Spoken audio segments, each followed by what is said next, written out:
Nesse vídeo, vocês que estão se preparando para uma prova de vestibular ou concurso, verão nossa homenagem ao Dia Nacional da Visibilidade Lésbica, dia 29 de agosto. Vamos interpretar um depoimento dado por uma educadora física sobre as dificuldades que ela enfrentava na época por ser lésbica. O depoimento foi extraído de uma reportagem publicada no jornal Folha de São Paulo, exatamente no dia 29 de agosto de 2020. Então vamos lá.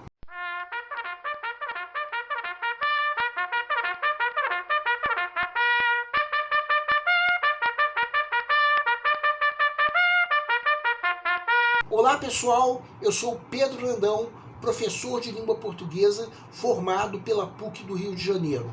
Começa agora mais uma videoaula do nosso canal Português Papo Cabeça. Em primeiro lugar, inscreva-se no nosso canal para não perder nenhuma das nossas próximas videoaulas e ative o sininho para receber todas as notificações. Quem tiver qualquer comentário, elogio, crítica ou ainda reclamação sobre as nossas videoaulas, pode nos escrever, de preferência através dos comentários, mas se preferirem, também podem nos escrever através da nossa fanpage do Facebook.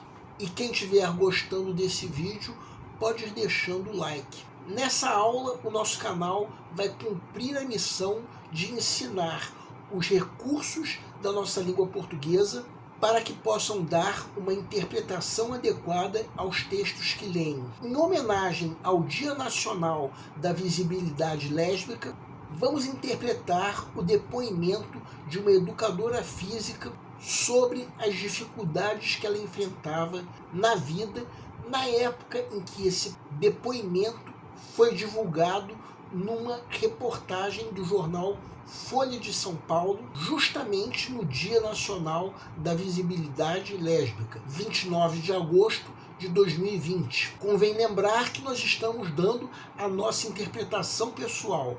Quem tiver outra interpretação pode e até deve nos escrever, de preferência através dos comentários. Vamos entender. Segue um quadro. Minha família é muito conservadora. Descobri que gostava de mulher aos 16, quando fui cantada por uma. Depois disso, engatei um namoro com uma amiga que durou 13 anos. Nesse período, inventei muitas histórias para mantê-la perto de mim. Eu cheguei a convencer um casal de amigos gays a fingir ser namorado meu e dela. Os pais da minha ex também têm preconceitos. Eu trabalho em academias e já presenciei alunos não querendo fazer aulas com professoras lésbicas. Isso me dói, porque a vontade é dizer que eu também sou uma delas. Enquanto eu morar com os meus pais, terei de ficar no armário. O que vocês acham de tudo isso que vocês acabaram de ler e ouvir? Eu, Pedro Brandão, acho isso no mínimo revoltante. Reparem que esse depoimento é de 2020, ou seja, muito recentemente. Então, até aquele momento, a homofobia ainda era um preconceito presente no cotidiano, tanto assim que atingiu essa professora de educação física. Vejam isso que nós estamos agora destacando em vermelho.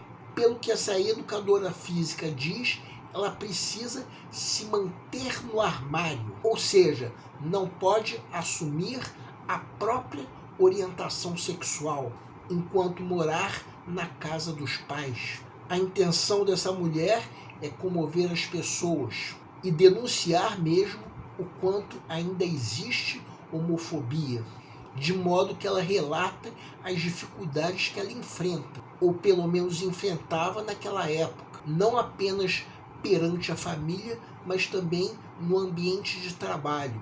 Vejam o quanto é dramático isso que nós estamos destacando em vermelho agora. Ela precisa ocultar a própria orientação sexual no ambiente de trabalho. Do contrário, ela corre o risco de perder o emprego. Sim, se os alunos descobrirem sua orientação sexual, não vão mais aceitar fazerem aula com ela. Juliana ainda relata o que aconteceu durante um período de 13 anos em que namorou disfarçadamente outra mulher. Teve que contar com a ajuda de amigos para namorar, digamos assim, clandestinamente. Eu acho isso revoltante.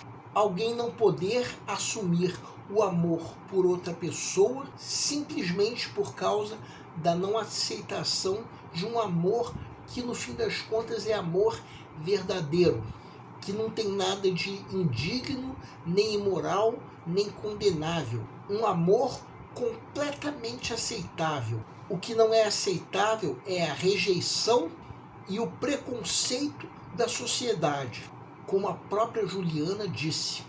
Embora não esteja claro nesse quadro que nós estamos mostrando, esse trecho veio numa reportagem sobre não apenas Juliana, mas também sobre outras mulheres que, por serem lésbicas, ainda são obrigadas a ficarem invisíveis, no sentido de não poderem assumir por medo, de não serem aceitas pela sociedade, que inclui a família, o trabalho e até amigos, se é que nós podemos chamar assim. Se pensarmos no contexto em que esse depoimento foi publicado, vejam que foi no ano de 2020, um ano que vai ficar na história da humanidade como um dos anos da pandemia da Covid-19. As pessoas tinham que aguentar ficarem trancafiadas por motivos de segurança e tinham que sair de casa usando máscaras de proteção. Então vamos pensar o que essa situação tem a ver com o depoimento de Juliana. Como se não bastasse ter que esconder a orientação sexual, que já era uma situação desagradável, isso naquele momento ainda estava se somando com a situação desagradável de ter que ficar isolada do mundo por questões de segurança. O isolamento causado pela pandemia foi um fato desagradável para o ser humano como um todo, independente da orientação sexual. Para pessoas que não eram bem aceitas pela sociedade, isso ainda era um fato desagradável a se enfrentar.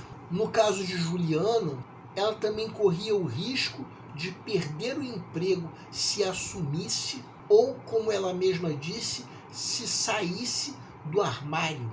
Outra coisa que não está clara nesse quadro é que na reportagem em que esse depoimento foi publicado, as mulheres lésbicas mencionadas, inclusive Juliana, apareceram em fotos discretas, no sentido de o rosto não aparecer nitidamente. Vejam a foto de Juliana, por exemplo, publicada na reportagem. Seu rosto não está nítido por motivos óbvios. Podemos imaginar o que aconteceria se alguns de seus alunos em academias ou mesmo seus patrões descobrissem que ela é lésbica.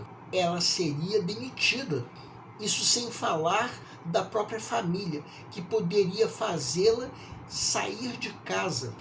Bem, essa foi a nossa interpretação pessoal para o depoimento de Juliana. Uma interpretação que não para por aí. Diversas outras interpretações são possíveis. Volto a dizer que quem tiver outra interpretação pode e até deve nos escrever, de preferência através dos comentários. No fim das contas, é revoltante lermos um depoimento como esse, ainda mais numa época como a nossa, com a erradicação da homofobia que está acontecendo nos dias de hoje.